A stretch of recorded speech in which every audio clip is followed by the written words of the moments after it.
Vendredi, la police a été appelée au domicile situé sur Beach Avenue où Avery séjournait avec sa mère, Brittany Roll.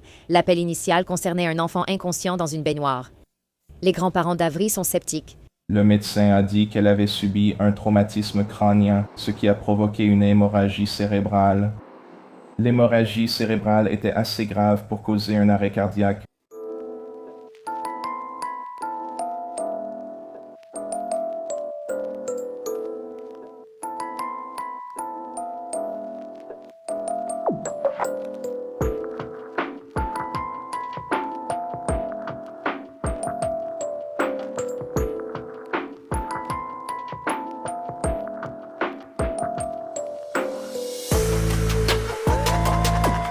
Bienvenue ou bon retour et merci d'être ici. Je m'appelle Cassie et voici un monde cruel. L'histoire que j'ai à vous raconter aujourd'hui concerne une petite fille de 4 ans qui a été torturée puis tuée par la mère la plus diabolique dont j'ai jamais parlé. Et tout au long de sa vie, cet enfant était censé être protégé par des agences gouvernementales. Cette affaire va absolument vous révolter et je vous garantis que vous ne l'oublierez jamais. Voici l'histoire d'Avery Lee Hobbs.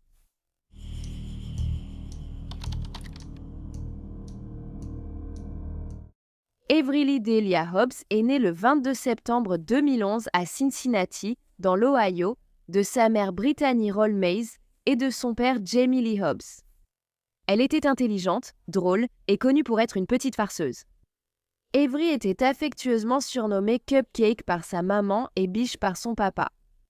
Elle aimait passer du temps en famille, jouer de l'harmonica, de la guitare et aller au terrain de jeu. Avery aimait aussi le film La Reine des Neiges, l'émission Bubble Guppies, Hello Kitty et La couleur violette. Les parents d'Avery, Brittany et Jamie étaient adolescents lors de leur rencontre en mai 2009. Selon Tammy Reisen, la mère de Jamie, Brittany ne s'intéressait à son fils que parce qu'il venait de recevoir une indemnité après un accident de voiture. Juste après que Brittany et Jamie se sont rencontrés pour la première fois lors d'une fête, ils ont couché ensemble. Et dès le lendemain matin, Brittany a commencé à insister sur le fait qu'elle savait déjà qu'elle était enceinte. Même si cela semble complètement fou, le couple a continué à sortir ensemble tout l'été. Jusqu'en août lorsque Brittany a quitté Jamie parce qu'il n'avait plus d'argent. À ce moment, Brittany était enceinte et affirmait que le bébé était de Jamie.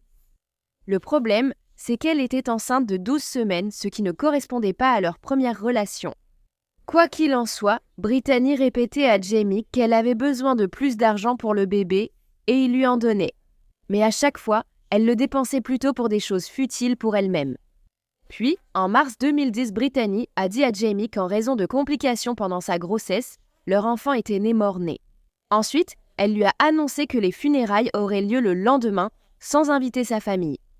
La mère de Jamie, Tammy, a eu le sentiment que quelque chose clochait, alors elle est allée sur Internet pour faire quelques recherches. Tammy a trouvé sur le site de l'hôpital et le photobucket de Brittany, où elle était restée connectée, des photos d'une magnifique petite fille qu'elle venait d'accoucher. Il y avait même une photo de Brittany, d'un autre homme et de l'enfant avec la légende « La petite fille à son papa ». Maintenant, Tammy a écrit un livre sur ce qui est arrivé à sa petite fille Avery. Il s'appelle « Dans l'intérêt supérieur d'un enfant ». Et dans ce livre, elle utilise le pseudonyme Katie pour la première fille de Brittany. Donc c'est aussi comme ça que je vais l'appeler. Après que Jamie ait confronté Brittany au sujet des photos trouvées en ligne par sa mère, elle a dit que Sandra Mountain, sa mère, avait inventé les mensonges sur la mort du bébé à l'accouchement. Elle a dit que c'était aussi elle qui l'avait forcé à mentir à Jamie sur le fait qu'il était le père. Brittany a affirmé que la raison était que Sandra essayait de lui soutirer de l'argent. Selon Brittany, sa mère a également essayé d'obtenir de l'argent du véritable père de l'enfant en disant qu'il avait agressé sexuellement Brittany, qui était mineure. Jamie croyait toutes ces choses que sa petite amie folle lui racontait. Alors, il l'a reprise. Ensuite, Brittany lui a dit que, parce qu'elle lui avait révélé toutes ces informations, sa mère la mettait, elle et Katie, à la porte de la maison. Alors Jamie a supplié Tammy de les laisser venir habiter chez eux. Tammy était extrêmement hésitante à cause de tous les mensonges que Brittany avait déjà racontés et du fait que Katie n'était même pas sa véritable petite fille. Mais avant qu'elle ne puisse dire oui ou non, Sandra a déposé Brittany et Katie avec toutes leurs affaires dans son jardin. Au début, quand elles ont emménagé, ni Brittany ni Jamie ne travaillaient. Pendant que Tammy et Jonathan travaillaient pour subvenir aux besoins du foyer, le jeune couple restait assis sans rien faire. Tammy retrouvait souvent chez elle des ordures couches et biberons de lait tournaient éparpillés partout. De nombreuses fois, Brittany laissait Katie assise dans son siège auto pendant des heures chaque jour. Et Tammy a dit que quelquefois, le bébé saignait de blessures au menton à cause du biberon qui était calé là. Après quelques mois, Brittany et Jamie ont trouvé un emploi, alors Tammy et la sœur de Jamie ont commencé à aider davantage avec Katie. Pendant tout ce temps, Brittany n'a apporté aucune aide financière au foyer. Vers mai 2010, le frère de Brittany s'est présenté à la maison parce qu'il était inquiet de la façon dont sa sœur et Katie étaient traitées. Brittany lui aurait menti en disant que Jamie les maltraitait toutes les deux. Il s'est aussi avéré que Brittany avait inventé l'histoire sur sa mère qui l'aurait mise à la porte. Elle était partie de son propre gré.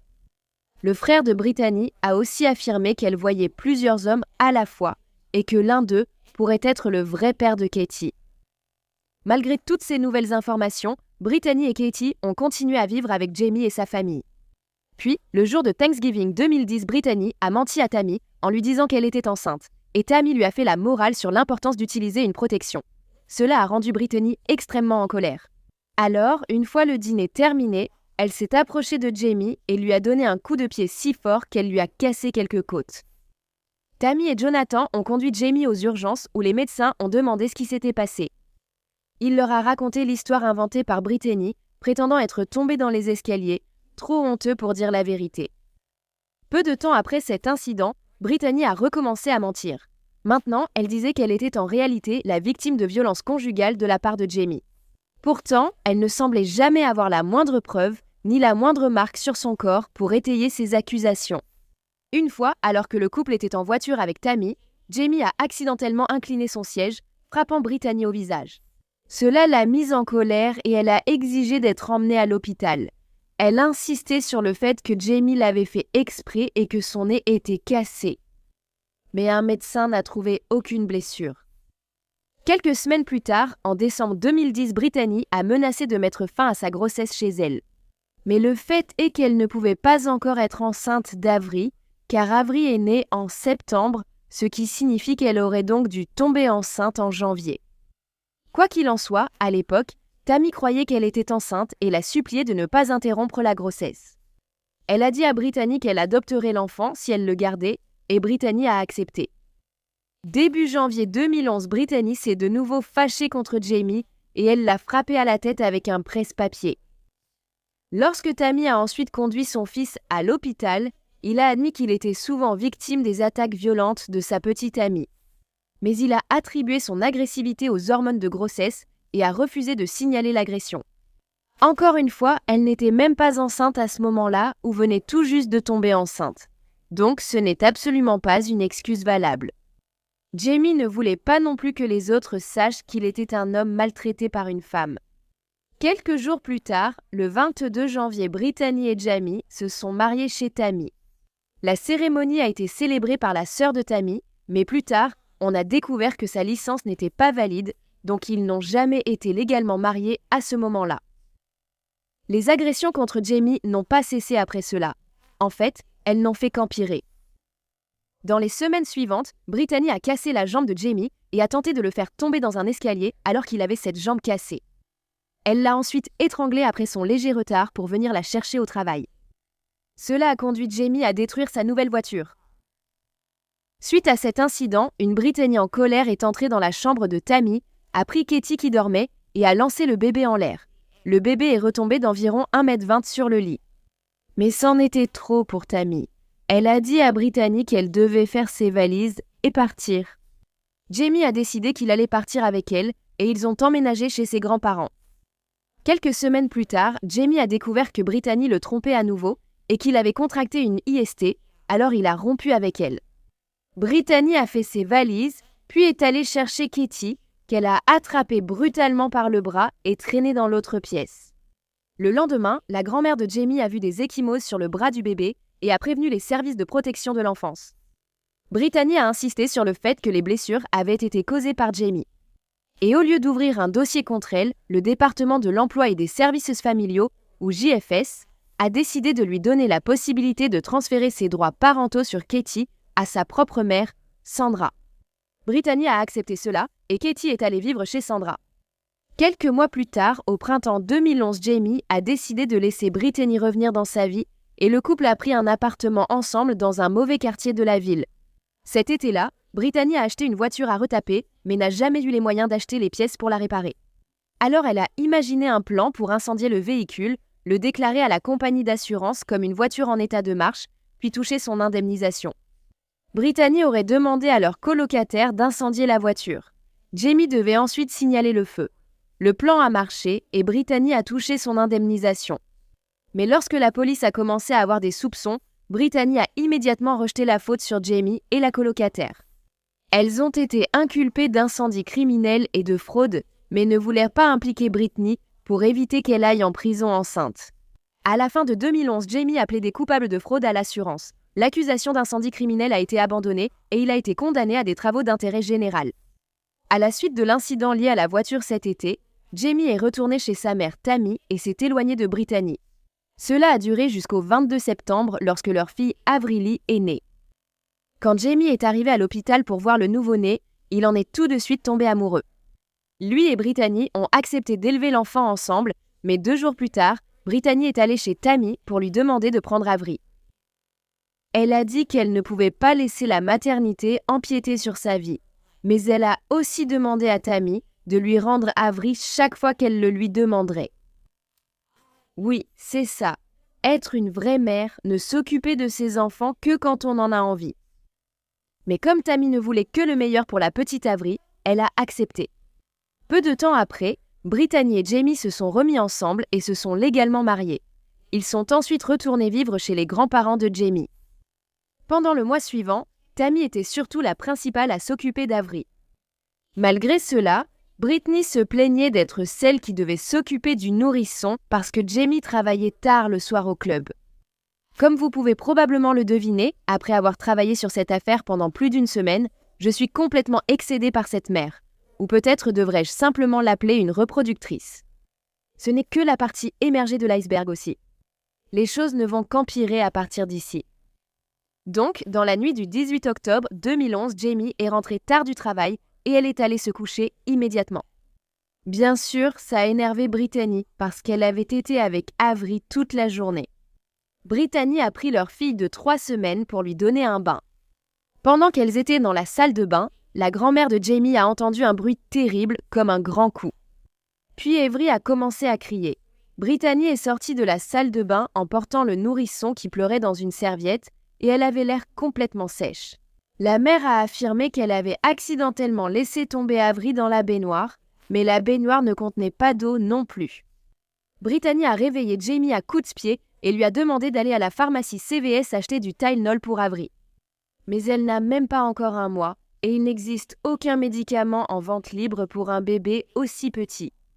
À moitié endormi et paniqué, Jamie ne réfléchissait pas, alors il est sorti en courant de la maison pour aller acheter des médicaments. Quand il est revenu, il a remarqué à quel point la tête d'Avril était enflée et il a informé Brittany qu'il devait l'emmener à l'hôpital. Les médecins ont alors découvert que la petite Avril avait une fracture du crâne, un bras cassé et une jambe cassée. Les services de protection de l'enfance ont été appelés et sont allés à l'hôpital interroger Brittany et Jamie. C'est à ce moment-là que Brittany a commencé à supposer que peut-être quelqu'un d'autre avait fait tomber Avril ou qu'un chien lui avait sauté dessus. Mais dès que l'assistante sociale a quitté la pièce, on a entendu Brittany dire à Jamie qu'il devait prendre la responsabilité des blessures du bébé. Cette fois, il n'a pas pris la responsabilité et Brittany a été arrêtée peu de temps après. Elle a été accusée de mise en danger d'enfant et a finalement admis avoir blessé sa fille. Mais alors qu'elle attendait son procès, elle a été, de façon incroyable, remise en liberté sans caution sur sa simple promesse de comparaître. Tammy et Jonathan ont obtenu la tutelle d'Avril le jour même où elle a été amenée à l'hôpital. Parallèlement, les services de protection de l'enfance ont autorisé Brittany et Jamie à voir leur fille sans limite. Quand Jamie a récupéré Brittany à la sortie de prison et l'a ramenée chez Tammy, pendant un moment, elle a ignoré Avril. Puis elle a décidé de prendre sa fille blessée dans ses bras et de la lancer en l'air. Elle avait de multiples fractures.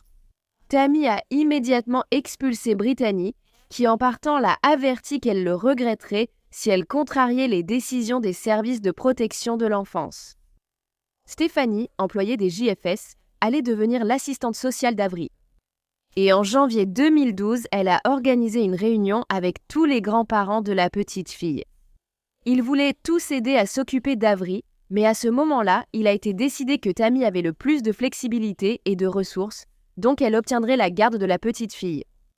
Tammy, Jonathan et Brittany ont alors tous signé un accord de garde.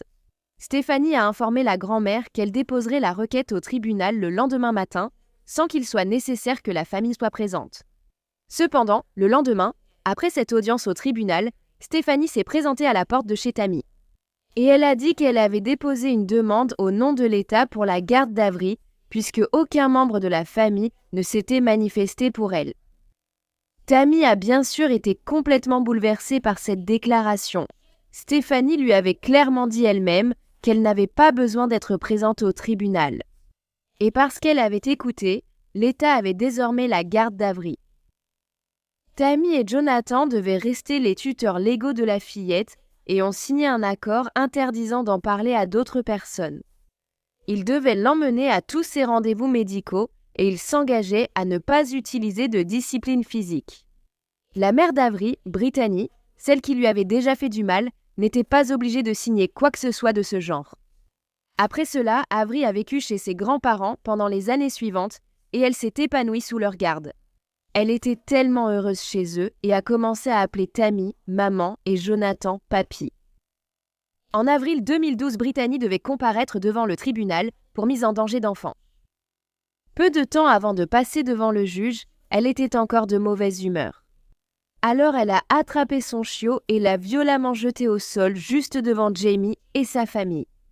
Le chien allait bien et Brittany a simplement haussé les épaules. La folle a finalement plaidé coupable et a écopé de 6 mois de prison pour avoir blessé la petite Avril. En août 2012, Jamie sortait avec une nouvelle femme et s'occupait de sa petite fille qui avait récemment subi une blessure à la tête alors qu'elle était sous la garde de sa mère parce qu'elle était tombée du lit. Pendant que Jamie surveillait le bébé, elle est aussi tombée du berceau. Alors il a appelé une ambulance.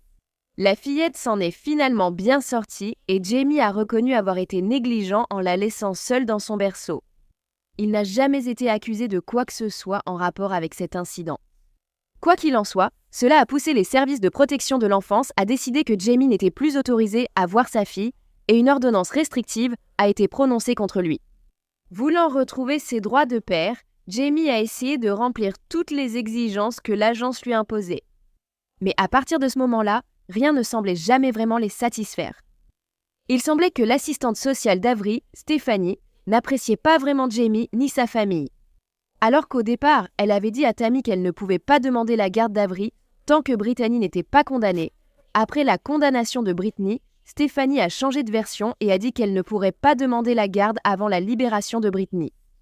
Lors d'une visite de l'assistante sociale chez Tammy, Avril, alors tout petit, a frappé sa jeune cousine à la tête avec un jouet. Cela a poussé Stéphanie à écrire dans son rapport qu'un enfant avait été blessé sous la garde de Tammy. En août, Brittany a déposé une requête pour être libérée plus tôt de prison. Dans le document, elle a admis avoir causé la blessure à la tête d'Avril, mais a déclaré que ce n'était pas intentionnel. Cette requête a finalement été rejetée. Puis, le 14 octobre 2012, Brittany a été libérée de prison et à ce moment-là, elle est allée vivre chez sa mère, Sandra. Tammy et Jonathan ont immédiatement déposé une demande de garde pour Avril. Le père de Jamie, l'ex-mari de Tammy, Timothy Hobbs, et la mère de Brittany, Sandra, ont également déposé une demande de garde, mais Brittany voulait aussi récupérer sa fille.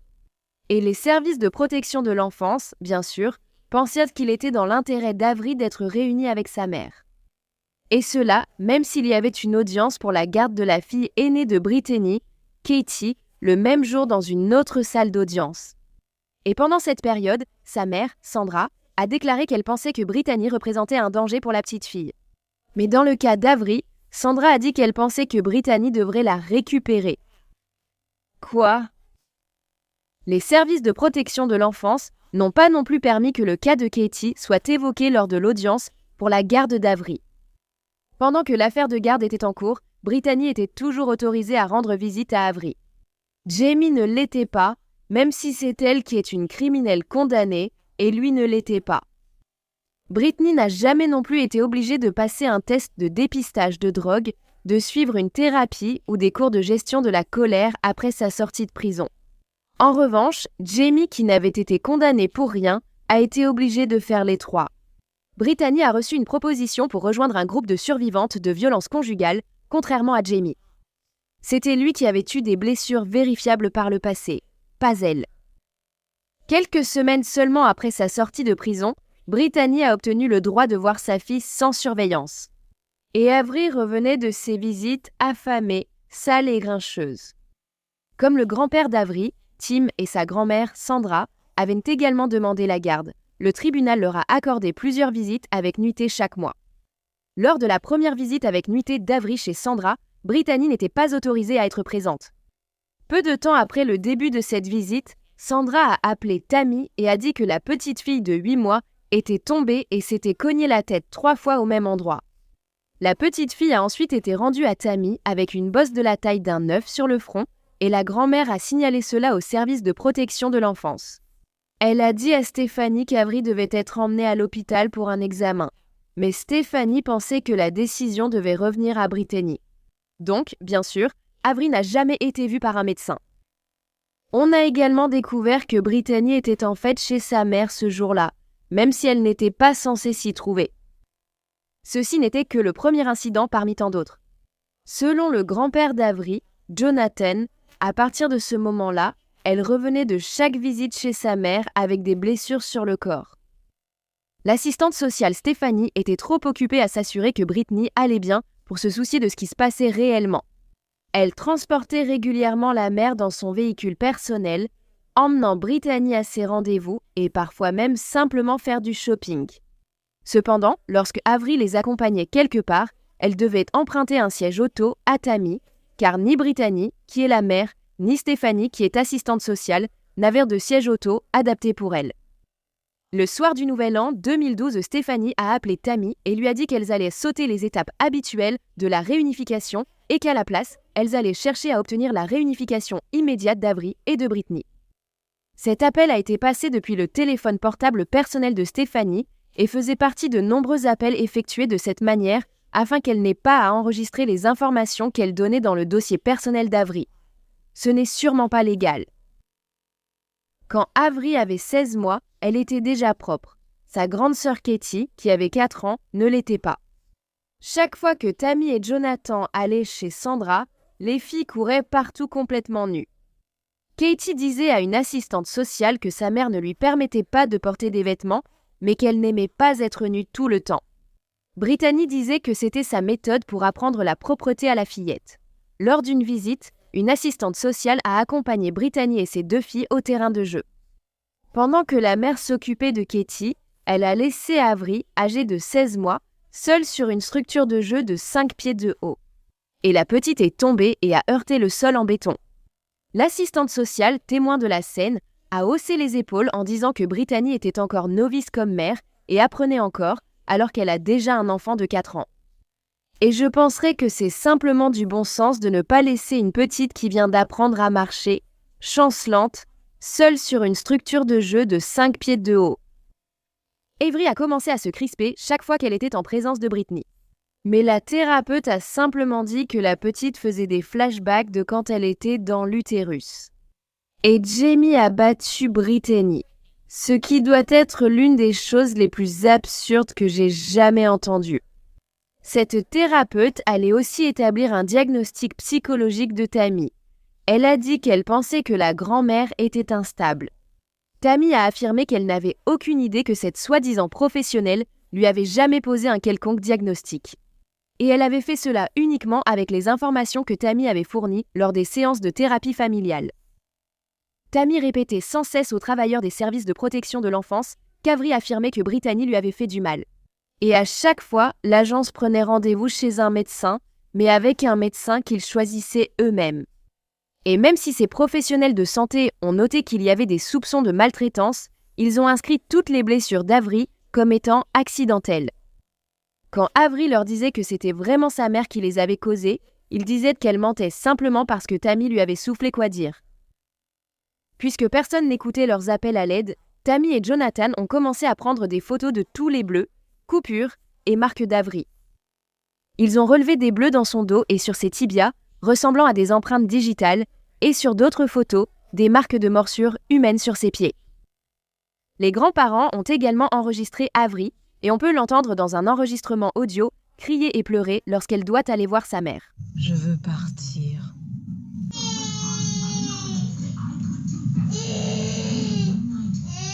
Pourquoi Avery va-t-elle chez ta maman? Tu ne l'étais pas. Encore quelques minutes et ensuite on met les chaussures. D'accord, allez, mets tes chaussures, on va partir. Je veux que tu rentres à la maison.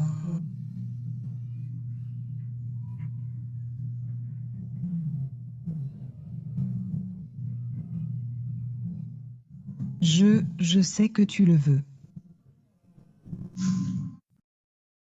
Dans une vidéo que le grand-père paternel de la petite fille, Timothy Hobbs, a enregistrée, on lui demande ce que maman lui a fait, et elle répond « Elle m'a juste fouetté comme ça ». Après être revenue de chez Brittany, Avery faisait des crises et se mettait à frapper ses poupées. Elle répétait sans cesse « Maman méchante et j'aime pas maman ». Stéphanie a même été témoin d'une de ces crises, mais elle s'est contentée de prendre la poupée à Avery et de la traiter de menteuse. Ensuite, l'assistante sociale lui a demandé si Tammy lui avait fait dire ces choses. Avery lui a répondu non à plusieurs reprises, mais Stéphanie a refusé de la croire. Tammy a également signalé cet incident à la supérieure de Stéphanie, mais on lui a répondu, je cite, que Stéphanie ne faisait que son travail. Lors d'une audience au tribunal en février 2013, Tammy a dit au juge qu'elle avait vu des blessures sur le corps de sa petite fille, comme des éraflures au crâne, des lèvres en sang, un nez en sang, des brûlures, des écorchures, des brûlures de cigarettes, des yeux au beurre noir, des cheveux arrachés, des marques de morsures et des éraflures, même sur ses parties génitales. Mais Stéphanie n'avait mentionné aucune de ces blessures dans son rapport. Au tribunal, elle a essayé de toutes les expliquer par autre chose que la maltraitance d'enfants. Cela incluait de rejeter la faute sur des somnifères, des punaises de lit, le frère ou la sœur d'Avery, le trottoir, des tables et le soleil. Stéphanie a également accusé Tammy d'essayer de voler Avery à Brittany parce qu'elle et Jonathan ne pouvaient pas avoir d'enfants ensemble. Pendant tout ce temps, Avery était ballottée d'un endroit à l'autre. Elle vivait chez Tammy environ 18 jours par mois et allait aussi chez son grand-père biologique, Timothy, ainsi que chez Sandra. Avec Tammy, elle enchaînait les rendez-vous médicaux, la thérapie et la maternelle. La grand-mère voulait un emploi du temps plus régulier pour elle, mais les services de protection de l'enfance refusaient toujours cette demande. En mars 2013, Avery a été rendue à Tammy couverte de saleté et d'excréments. En lui donnant un bain, on a découvert qu'elle avait de multiples blessures sur le corps. Des brûlures circulaires étaient visibles sur ses chevilles et ses pieds, ainsi qu'une lacération sur le cuir chevelu, près de l'endroit où elle avait déjà eu une bosse à la tête. Tammy a signalé cela aux services sociaux, comme elle était tenue de le faire. Cette fois, elle a transmis ses préoccupations à 2 autres assistantes sociales au lieu de Stéphanie, car elle ne pensait pas qu'elle prendrait cela au sérieux. Pourtant, c'est Stéphanie qui est venue chez Tammy peu après. Elle a dit à la grand-mère qu'elle avait déjà parlé à Brittany et qu'elle croyait son histoire, selon laquelle les blessures étaient des piqûres d'insectes, pas des brûlures. Ensuite, Stéphanie a menacé d'emmener Avery et de la placer dans une famille d'accueil horrible si Tammy ne cessait pas de signaler des choses. Elle a affirmé que les signalements constants de la grand-mère perturbaient les plans de réunification. Sans blague, n'est-ce pas justement le but? Lorsque Tammy a été invitée à signer le rapport après cette visite, aucune des blessures d'Avery n'était même mentionnée. Elle a refusé de signer tant qu'elle n'était pas ajoutée. Environ 1 heure plus tard, Stéphanie a rappelé Tammy depuis son téléphone personnel et elle lui a dit qu'elle n'était pas autorisée à emmener Avery chez le médecin à moins d'obtenir d'abord le consentement de Brittany. Oui, logique. C'est l'agresseur qui décide si sa victime peut aller voir un médecin. Désormais, Tammy n'était plus la seule à alerter la protection de l'enfance au sujet d'Avery. Une assistante maternelle a aussi signalé que la fillette avait des blessures après son week-end avec Brittany. L'enseignante a également dit qu'Avery lui avait confié « Maman me frappe la tête et me tire jusqu'aux toilettes ». Le rapport indique qu'à plusieurs reprises, lorsque Brittany venait chercher Avery à la garderie, la fillette se cachait, effrayée, derrière les jambes de son enseignante. Mais Stéphanie a dit à cette enseignante que cela ne la regardait pas et elle l'a accusée d'avoir été convaincue par Tammy de faire ces accusations. Ce n'est pas parce qu'elle est une personne tenue de signaler ou quoi que ce soit. Non. Cette enseignante allait faire 2 autres signalements concernant la situation d'Avery également, y compris un dans lequel elle disait avoir entendu Brittany dire qu'elle voulait étrangler Avery parce qu'elle n'écoutait pas. Mais tous ces signalements ont de nouveau été ignorés. Les travailleurs sociaux ont supposé que l'enseignante disait ces choses uniquement parce qu'elle était amie avec Tammy. Lors d'une visite de Stéphanie en août 2013, on a demandé à Avery avec qui elle voulait vivre, et elle a rapidement répondu Tammy et Jonathan. Bien sûr, ce n'était pas la réponse que Stéphanie voulait entendre. Alors elle a demandé à la petite fille si elle avait bien compris sa question. Bien sûr, Avery avait compris. Cela l'a donc agacée. Elle a dit à Stéphanie « Maman me donne des fessées. Elle me fait mal tout le temps. Et Sissi aussi. » Pourtant, même après cette déclaration, il est incroyable que Stéphanie ait quand même conclu qu'Avery ne comprenait pas ce qu'elle lui demandait. Début 2014, Avery souffrait d'otite à répétition, mais Brittany ne voulait pas l'emmener chez le médecin et elle n'autorisait pas non plus Tammy et Jonathan à le faire. Donc Avery a simplement continué à souffrir. À un moment donné, c'en était trop pour Jonathan et il a décidé d'emmener sa petite fille chez le médecin malgré tout. On lui a alors diagnostiqué une grave infection interne du canal auditif dans les 2 oreilles. Quelques semaines plus tard, on lui a posé des drains. Après l'opération, Tammy a ramené Avery à la maison où elle a perdu l'équilibre et est tombée. La fillette s'est écorchée l'arrière du cou sur un tiroir ouvert. Tammy a donc photographié la blessure et l'a envoyée à Stéphanie. Elle voulait qu'elle voie qu'elle était juste et qu'elle signalait chaque blessure qu'Avery avait, pas seulement celle qu'elle avait eue chez sa mère. Mais ce plan s'est retourné contre elle et Stéphanie a dit à Tammy qu'Avery devait aller passer la nuit chez Sandra. Ironiquement, lorsque Sandra et Brittany sont arrivées chez Tammy peu après, Brittany est devenue furieuse en voyant la petite égratignure sur le cou de sa fille et elle a essayé d'attaquer Tammy alors qu'elle tenait Avery dans ses bras. En mai 2014, un procès pour la garde d'Avery a eu lieu et peu de temps après, elle a été renvoyée vivre chez Brittany. Les travailleurs de la protection de l'enfance ont convaincu le tribunal que la mère, qui avait déjà perdu la garde de 2 enfants, était la seule personne appropriée pour obtenir la garde de la fillette. Étrangement, le soir de l'audience, Stéphanie s'est rendue chez Tammy pour faire une demande. Qu'Avery reste encore avec elle parce que Brittany n'était pas prête à être mère à plein temps. Elle a bien sûr accepté, mais elle était furieuse. Cela n'avait absolument aucun sens. Le dossier d'Avery était maintenant officiellement clos, et comme avant, chaque fois qu'elle allait chez Brittany, elle revenait avec de nouvelles blessures. Tammy et Jonathan ont fait appel de la décision de garde, et ils ont continué à documenter les nombreuses blessures de leur petite fille, ainsi que son insistance sur le fait que sa mère lui faisait du mal. Une fois, Avery a eu un coup de soleil si grave que ses reins ont eu du mal à fonctionner, et son urine est devenue rouge. Après que Tammy a découvert des ecchymoses sur les lèvres vaginales d'Avery, la petite fille a dit que Brittany l'avait forcée, elle et sa sœur, à jouer au docteur. C'était aussi l'excuse donnée auparavant quand des marques de morsures étaient trouvées sur les parties génitales d'Avery. Avery a ensuite dit à sa grand-mère que Brittany aimait jouer à un jeu appelé Tickle Thumb, dans lequel elle lui touchait la zone intime. La petite fille a dit que c'était dégoûtant, que ça faisait mal, et qu'elle voulait que sa maman arrête de le faire. Avery l'a même dit devant la thérapeute engagée par le JFS. Mais selon Brittany, sa fille parlait simplement du fait qu'elle l'aidait à s'essuyer après être allée aux toilettes. Avery a insisté sur le fait qu'elle n'avait pas besoin d'aide parce qu'elle était une grande fille. Alors la thérapeute a dit à Brittany d'arrêter de le faire, mais Brittany a refusé. La thérapeute s'est simplement tournée vers Tammy et a dit « Eh bien c'est la mère ». Début 2015, cette même thérapeute a décidé qu'un bonhomme allumette que Tammy avait dessiné sur la main d'Avery n'était pas acceptable. Elle a conclu que ce simple dessin était destiné à lui laver le cerveau pour qu'elle n'aime que Tammy et Jonathan. Elle a alors interdit à la grand-mère de ne plus jamais le refaire. En réalité, Tammy avait fait ce dessin parce qu'Avery avait demandé à sa grand-mère un dessin pour se souvenir d'elle quand elle était avec Brittany. Une fois, Tammy a enregistré Avery disant que sa mère est le nouveau petit ami de sa mère, Charles Métrois, que les services de protection de l'enfance insistaient pour dire qu'il n'existait pas, l'avait fouettée et frappée à coups de pied. Puis Avery a dit « Maman a mis une ceinture sur mon dos, elle a mis du ruban adhésif sur ma bouche, elle a mis du ruban adhésif sur mes jambes. J'étais coincée. Elle a mis du ruban adhésif sur ma bouche. Qu'est-ce qu'ils ont fait? Ils m'ont fouetté. Te fouetter. Elle m'a mise au coin. Et j'étais au coin. Non, juste là-bas. Et elle m'a dit non, lève-toi. Et c'est dur. Et elle m'a donné un coup de pied et m'a fait tomber. Et je voulais aller aux toilettes. Et ils m'ont donné un coup de pied et m'ont fait tomber. Ils t'ont fait mal? Ils t'ont blessé quand ils t'ont donné un coup de pied et t'ont fait tomber? Oui. Et j'ai eu mal.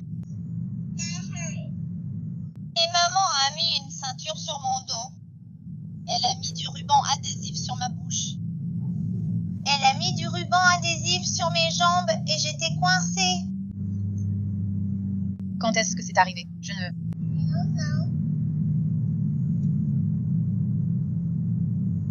Ce n'est pas très bien, ma chérie. Joyeux anniversaire, ma chérie. D'accord, tu es un amour. Quel est mon nom? Eh bien, si quelqu'un te traite mal comme ça, tu dois le dire à un adulte, d'accord? Parce que ce n'est pas gentil. Je veux le dire à mon médecin et à ma maîtresse. Ils disent que j'ai été blessée et méchante avec toi. Comme je l'ai mentionné précédemment, Tammy avait été obligée de signer des papiers disant qu'elle n'utiliserait aucune punition physique à Avery, ce que Brittany n'a jamais eu à signer. Et Brittany a admis lors d'un rendez-vous chez le médecin qu'elle frappait sa fille quand c'était nécessaire. Mais parfois, quand elle le faisait, les choses allaient trop loin. Cela n'a abouti qu'à un simple rappel de ne pas utiliser de force excessive lorsqu'elle disciplinait Avery. Lors de l'audience d'appel concernant la garde d'Avery, le juge a refusé d'examiner toute preuve datant d'après le verdict initial, même si cela incluait davantage de photos des blessures qu'Avery avait subies depuis. L'assistante sociale d'Avery, Stéphanie, a dit au juge que Tammy posait constamment problème parce qu'elle prenait tout en photo. Pourtant, c'est elle qui lui avait demandé de le faire au départ. Stéphanie a affirmé que ce signalement de soi-disant mauvais traitement mineur n'était qu'un harcèlement envers Brittany. Ni Tammy ni Jonathan n'ont été autorisés à parler du tout pendant l'appel. Et apparemment, tout cela était supervisé par un juge nommé John Williams, qui se présentait comme un juge qui ne mettait jamais un enfant en danger. Lors de cette audience, Brittany a admis avoir causé les blessures à Avery alors qu'elle n'était qu'un nourrisson, mais elle a déclaré que c'était accidentel. Et cela n'est arrivé que parce qu'elle prenait de la drogue pour soulager le stress d'être une nouvelle maman et d'avoir un partenaire qui était constamment au travail. C'est vraiment hallucinant. À la fin de l'audience d'appel concernant la garde, il a été décidé que la décision du juge initial serait maintenue et qu'Avery resterait sous la garde de sa mère. En même temps, Tammy et Jonathan ont de nouveau été sollicités pour garder Avery, car Brittany n'était pas encore prête à être mère à plein temps. En sortant du tribunal ce jour-là, Tammy a clairement exprimé son opinion sur la décision idiote du juge. Elle a dit « Vous venez tous de tuer cet enfant ». À ce moment-là, on a découvert que Brittany était de nouveau enceinte. Et cela, malgré le fait que les services de protection de l'enfance lui avaient demandé de rester célibataire pendant qu'elle se battait pour la garde d'Avery. Puis, en octobre 2015, Brittany a déclaré avoir fait une fausse couche. Elle aurait été enceinte d'environ 7 mois à ce moment-là. Personne ne sait exactement ce qui est arrivé au bébé. Peu de temps après avoir récupéré la garde d'Avery, Brittany a commencé à vivre avec son petit ami, Charles, au 1232 de Beach Avenue à Cincinnati. Le couple s'est marié légalement en juin 2016. Le 15 mai 2015, une demande de réunification immédiate a été accordée. Brittany s'est alors présentée à la maternelle d'Avery, sans prévenir, et a traîné la petite fille, qui hurlait et pleurait, jusqu'à la voiture de Stéphanie. Tammy a dû se battre pour obtenir le droit de voir sa petite fille. Brittany et Stéphanie ont essayé d'éloigner complètement Tammy et Jonathan de la vie d'Avery, mais un juge a finalement accordé des droits de visite. Par ailleurs, les grands-parents ne pouvaient rien faire qui influe sur la garde accordée à Brittany. Ils n'étaient pas autorisés à photographier aucune des blessures d'Avery, ni à modifier son apparence de quelque manière que ce soit, y compris en changeant ses vêtements. De plus, ils ne pouvaient pas l'emmener chez le médecin pour quelque raison que ce soit. S'ils le faisaient, un juge les a informés qu'ils risquaient potentiellement une amende ou une peine de prison. À partir de ce moment-là, Tammy et Jonathan étaient autorisés à rendre visite 5 fois par mois, pendant 5 heures à chaque fois. Britney a commencé à programmer ses visites quand elle savait que Tammy travaillait, mais la grand-mère n'a pas laissé cela l'empêcher de voir Avery et elle a quand même pris congé. Encore une fois, Avery revenait de chez Britney avec de nombreuses blessures. À une occasion, il lui manquait un morceau de peau de 2 cm et demi sur 10 cm dans le dos et elle a dit qu'elle avait été battue avec une ceinture. Encore une fois, Tammy a signalé cela au service de protection de l'enfance et on lui a dit d'arrêter de le signaler. Tammy a également remarqué qu'Avery avait des bleus sur la tête, qu'elle perdait du poids et qu'il lui manquait des zones sans cheveux, ce que la petite fille a dit avoir été causé par Britney qui les lui arrachait. Avery a dit à Tammy qu'elle avait entendu sa mère dire à un pédiatre qu'elle s'était cogné la tête contre le mur et qu'elle s'était arraché les cheveux elle-même. Il y a eu plusieurs fois où Avery allait chez sa mère avec sa peluche préférée et Britney la jetait ensuite à la poubelle.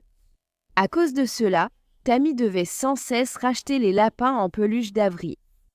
En septembre 2015, il y avait une différence notable dans le tempérament d'Avery.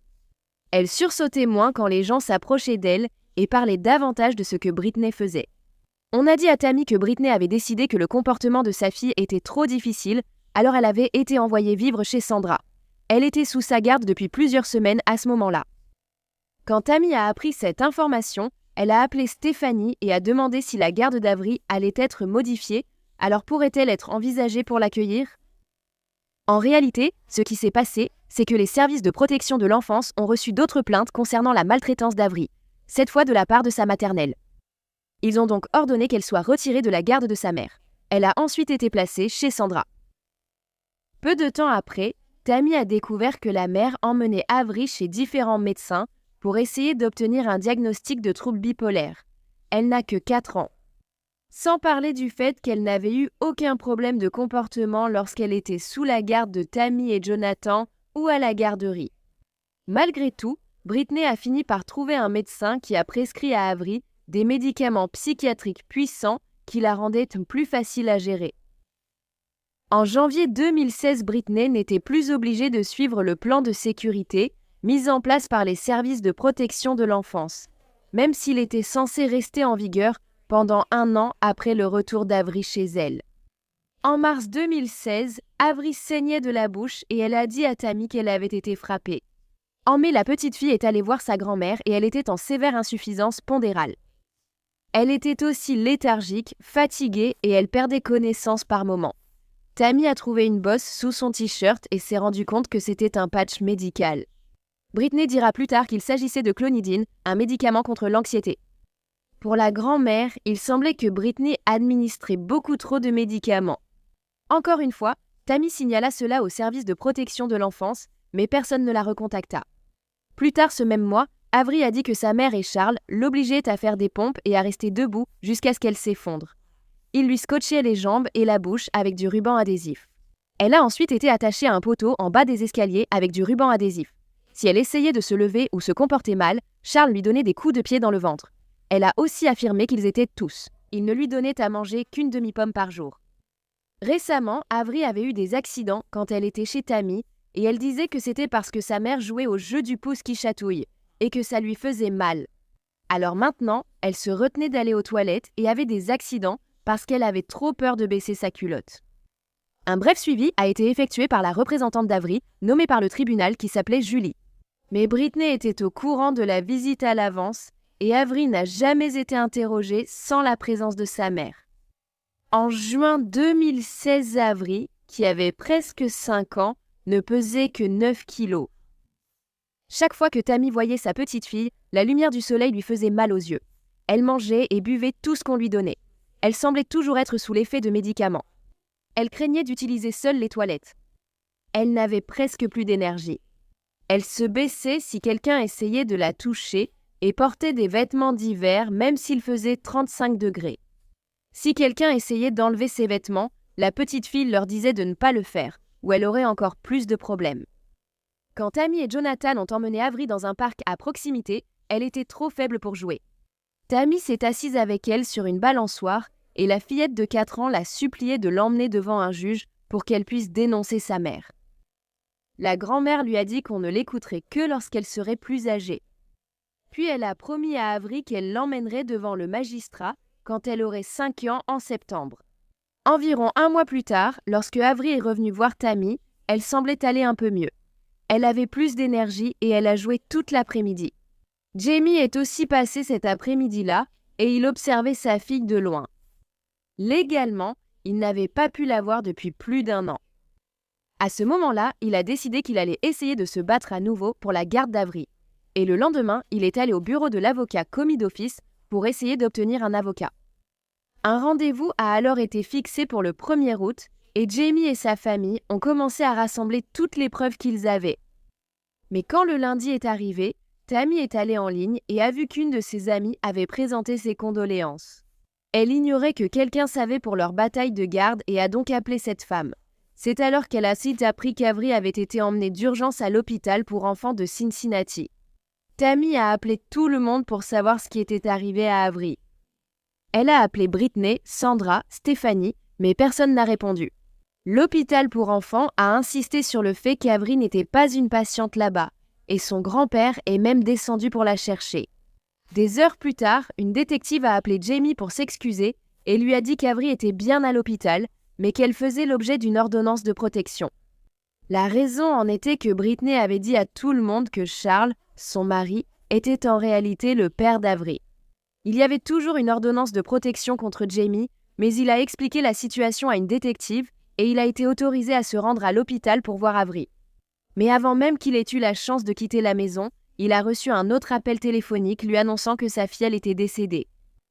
Le corps entier et la tête de la petite Avery étaient enflés. Sa tête avait la taille d'un ballon de basket et il y avait des plaques où des touffes de cheveux avaient été coupées. La petite fille avait été retrouvée inconsciente dans une baignoire 3 jours plus tôt, le 29 juillet, et elle se battait pour sa vie à l'hôpital depuis lors. Mais pendant tout ce temps, personne n'a appelé Tammy ou Jamie pour les prévenir qu'il y avait un problème avec Avery. Et le soir du 1er août 2016, la petite Avery Lee Hobbs, âgée de 4 ans, est décédée. Elle était extrêmement pétillante, toujours curieuse et active. Elle aimait beaucoup la musique. L'Avery que Tammy Raisin et son mari gardent en mémoire n'est pas la fillette qu'ils ont vue pour la dernière fois allongée dans un lit d'hôpital. Ses yeux étaient gonflés et clos. Elle portait une minerve, et on ne pouvait pas, il y avait toutes sortes de choses autour de sa bouche, on ne pouvait pas voir sa bouche. Et au tribunal, tout ce que j'ai entendu, c'était dans l'intérêt supérieur de l'enfant. Les services de l'emploi et de la famille répétaient cela au tribunal, affirmant que c'est dans l'intérêt supérieur de l'enfant. Et je veux qu'il sache que mon enfant que j'ai élevé ici est mort. Est-ce que c'est vraiment dans l'intérêt supérieur d'un enfant? Je ne pouvais pas respirer. Revivant le moment où il a appris que sa fille de 4 ans, Avery, était partie, Jamie Hobbs dit que cette dernière année a été la plus difficile de sa vie.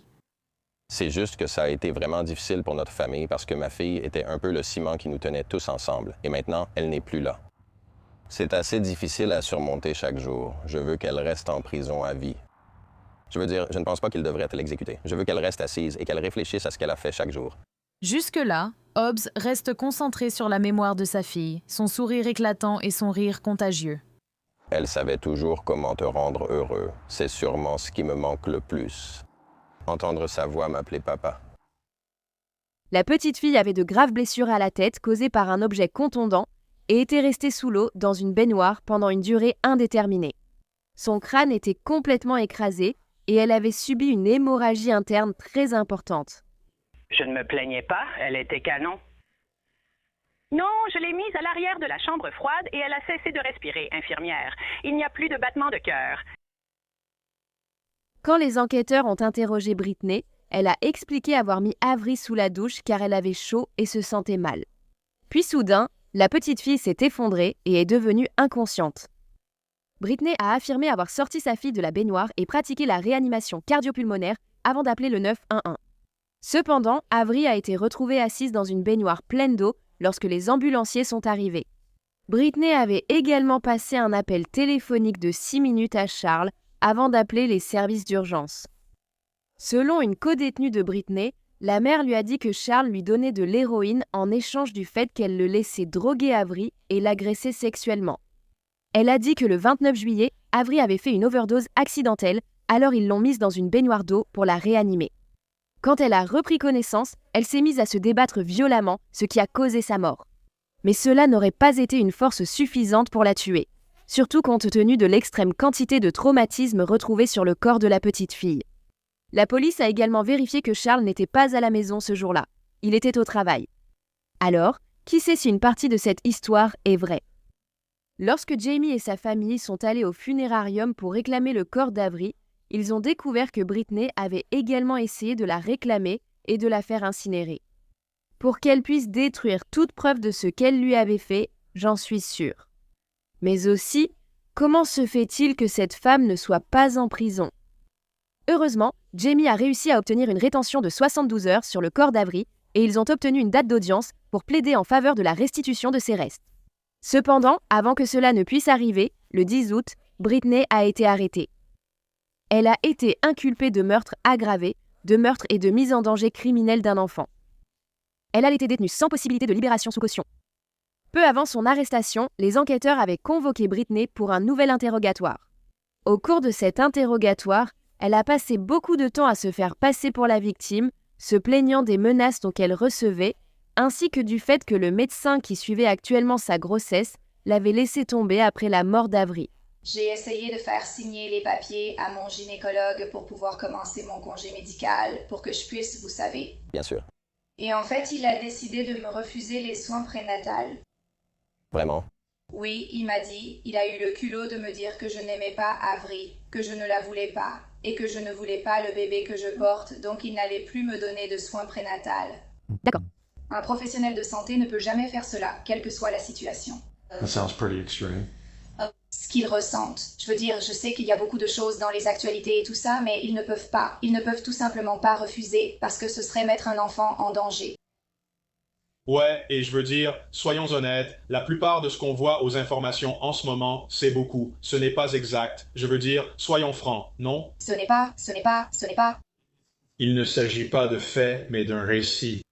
Et plus l'histoire qu'ils peuvent raconter est intéressante, plus il y a de spectateurs, non? Plus de gens y prêtent attention, plus ils s'y intéressent. Moi, enfin, je connais mes voisins. J'ai eu 2 de mes voisins qui sont venus me rendre visite pendant que j'étais à l'hôpital. Ils ont même réussi à faire venir Charles pour me rendre visite. Parce que tu l'as vu, il était vraiment mal en point. Ils ont fait venir Charles pour me rendre visite. Il me disait que des gens affirmaient qu'une personne avait été poignardée dans mon jardin. Mon chien a mordu ma fille, elle a été traînée, et il y a d'autres histoires. Beaucoup de bêtises. Des trucs sur Facebook disaient que je l'avais maltraité verbalement jusqu'à sa mort, que je l'avais attaché au lit et toutes sortes de choses. Je me disais juste, mon Dieu. La mère a dit à la détective qu'elle n'avait jamais utilisé de discipline physique sur Avery auparavant, et Charles ne lui avait donné une fessée qu'une seule fois. Britney a affirmé que presque toutes les blessures d'Avery étaient auto-infligées. En fait, son comportement était devenu tellement incontrôlable et préoccupant, comme s'arracher les cheveux et se cogner la tête, qu'ils ont dû la mettre sous traitement. En raison de preuves insuffisantes, le mari de Britney, Charles, n'a pas été arrêté ni inculpé. Cependant, il a tout de même été convoqué pour un entretien, au cours duquel il a admis que c'était lui qui s'occupait d'Avery pendant la journée depuis quelques mois, après qu'elle ait été retirée de la garderie. Il a ensuite fait des déclarations scandaleuses sur le comportement d'Avery, essayant de trouver des excuses pour ses blessures. Charles a affirmé que son comportement était la raison pour laquelle elle avait été mise sous autant de médicaments psychiatriques. Pourquoi ont-ils prescrit ce médicament? Lequel? L'anxiolytique. Ils ont dit qu'elle montrait quelques signes d'anxiété. D'accord. Je ne sais pas quoi. As-tu vu chez elle quelque chose d'inhabituel qui t'a fait penser qu'elle avait besoin de médicaments? Peut-être un trouble de l'attention. D'accord. Pouvez-vous m'aider à comprendre cela? Tu vois, j'essaye de comprendre. Tu étais là avec elle, tu vivais avec elle. J'essaie de comprendre ce que vous voyiez, ce que vous viviez. Est-ce que ça a du sens pour toi? Oui, enfin, quand Brittany et moi avons vraiment commencé à vivre ensemble, c'est là que j'ai commencé à remarquer, tu sais, certaines choses qu'Avery faisait et que je n'aimais pas. Par exemple, quand elle se mettait en colère, elle se cachait toujours la nuit et s'arrachait les cheveux. D'accord. Elle le faisait toujours en bas pour qu'on ne puisse pas le voir. Mais tu sais, quand j'allais dans sa chambre passer l'aspirateur, je voyais toujours des cheveux partout. Des touffes de cheveux comme ça? Oui. D'accord. Est-ce que tu as vu? Est-ce que tu l'as déjà vu s'arracher les cheveux de la tête? Une fois, oui, et c'était... Voyons voir. Je veux dire, je sais que c'était l'année dernière. C'était soit en septembre, soit après. Genre, j'ai vraiment paniqué cette fois-là. Je ne savais pas quoi faire à part la tenir. D'accord. Et je me suis retrouvé avec le nez cassé. Et elle était vraiment, vraiment en colère et bouleversée. Et c'est là que j'ai dit à Brittany, il faut faire quelque chose avec cette petite fille. Il y a quelque chose qui ne va pas chez elle. Parce qu'elle se débattait dans le coin, elle a commencé à se frapper la tête contre le mur et à se jeter par terre. Et je suis allé vers elle et je l'ai attrapée comme ça pour la retenir. Je veux dire... Je lui ai laissé des petites marques, tu sais, sur les bras, et je leur ai dit, tu sais, mais enfin, qu'est-ce que vous voulez que je fasse? Que je la laisse continuer à se faire du mal? Est-ce que tu te souviens de la raison de cette crise? Qu'est-ce que c'était? Je crois que c'était parce qu'elle commençait à voler des affaires à la garderie. Avery. Oui. Oui, et puis, tu sais, il nous a fallu un certain temps pour lui faire comprendre que prendre des choses à la garderie, ce n'était pas bien. D'accord. Une fois qu'elle a compris, c'était acquis. Elle a mis du temps à saisir certaines choses. Donc elle volait des petits jouets ou autre chose? Oui, par-ci, par-là, des trucs comme ça. D'accord. Tu l'as confrontée sur le vol, c'est là qu'elle s'est énervée. Oui, oui. D'accord. Dire... À elle. C'est alors que vous l'avez vue s'arracher les cheveux? C'était la première fois que je la voyais faire quelque chose comme ça, et je n'avais aucune idée de ce que je devais faire. Je ne savais même pas si j'avais bien fait de la tenir ainsi. Je ne sais pas, c'était la première fois que je vivais une telle situation. Je n'ai jamais vu un enfant faire quelque chose comme ça. C'est là que, tu sais, j'ai dit à Brittany, écoute, il faut vraiment faire quelque chose pour elle. Et d'après ce que je sais, Brittany a essayé depuis ce moment-là et jusqu'alors de trouver quelqu'un qui veuille bien l'écouter. Un de mes voisins m'a dit qu'ils avaient été, eux, une famille d'accueil. D'accord. Ils avaient aussi un enfant placé qui, comme Avery, tirait les cheveux et faisait ses gestes, mais seulement quand elle était en colère. D'accord. Et quand ils l'ont emmenée chez le médecin, les médecins... Oh, ouais. L'ont admise dans une unité psychiatrique. Et eux... Ils ont évoqué un déséquilibre chimique dans son cerveau et l'ont gardé sous forte médication. Tu sais, est-ce que c'est vraiment ce que j'aurais voulu pour Avery? Non, absolument pas.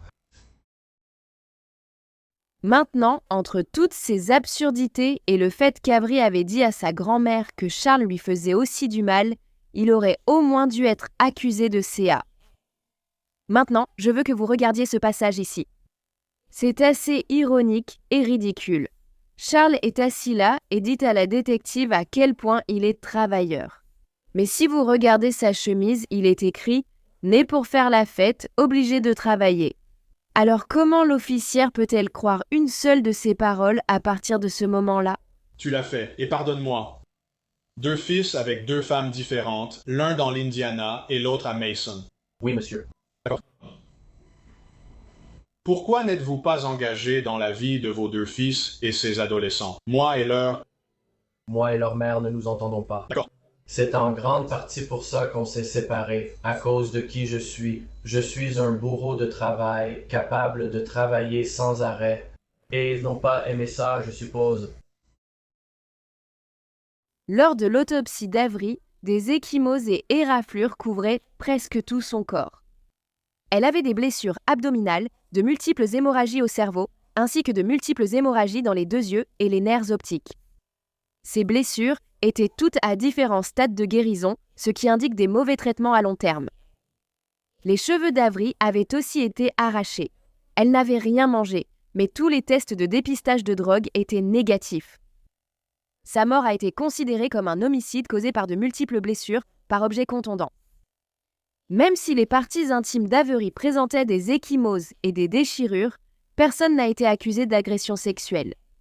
Le médecin légiste a déclaré que, puisqu'aucun ADN masculin n'avait été trouvé, il n'y avait aucune preuve qu'elle avait été victime d'agression sexuelle. Mais il existe de nombreuses façons d'éviter de laisser des traces d'ADN. Et les femmes peuvent être capables de faire exactement la même chose, c'est ce qu'Avery disait que Brittany lui faisait. Pendant qu'elle était derrière les barreaux, Brittany a déposé de nombreuses demandes de report, ce qui a retardé son procès de 3 ans. Puis, alors que ce procès allait enfin commencer en janvier 2020, elle a décidé d'accepter un accord de plaidoyer et de plaider coupable des charges retenues contre elle. Lors de l'audience, Brittany a fait une déclaration à moitié sincère et pathétique. Ce n'était vraiment pas ce que ça semblait être. J'aimais vraiment ma fille. J'aime tous mes enfants. Je suis désolée. Elle a ensuite été condamnée à la prison à vie, sans possibilité de libération conditionnelle pendant 20 ans.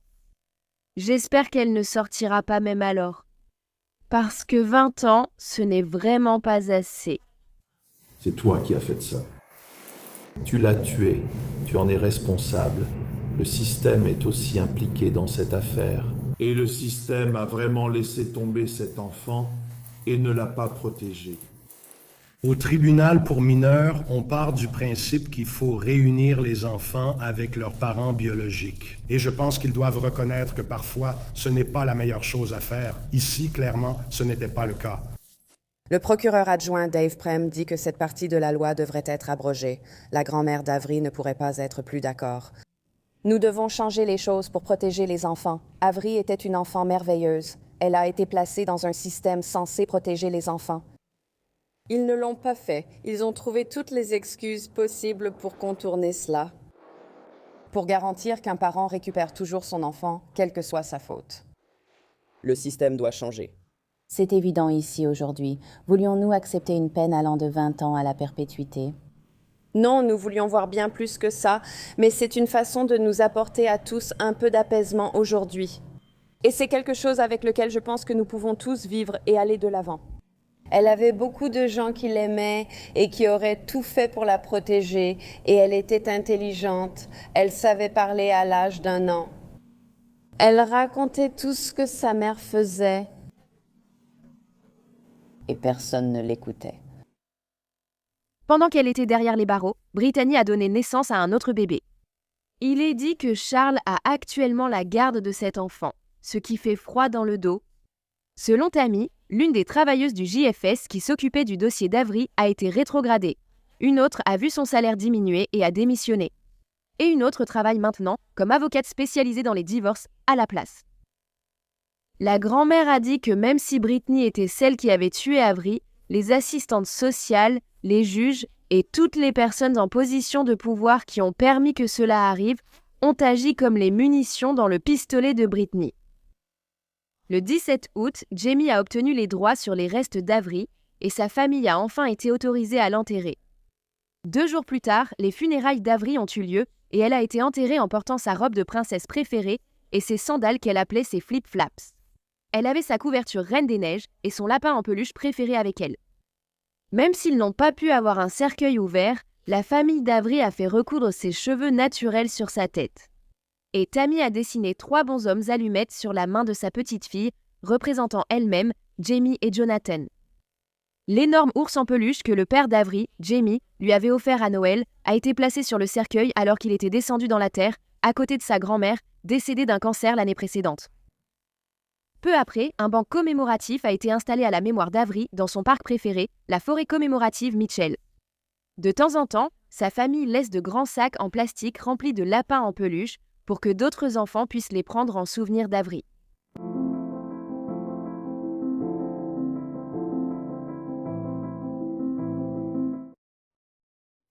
Merci d'avoir écouté l'histoire d'Avery aujourd'hui. La question que je ne cesse de me poser est pourquoi Brittany a-t-elle été protégée?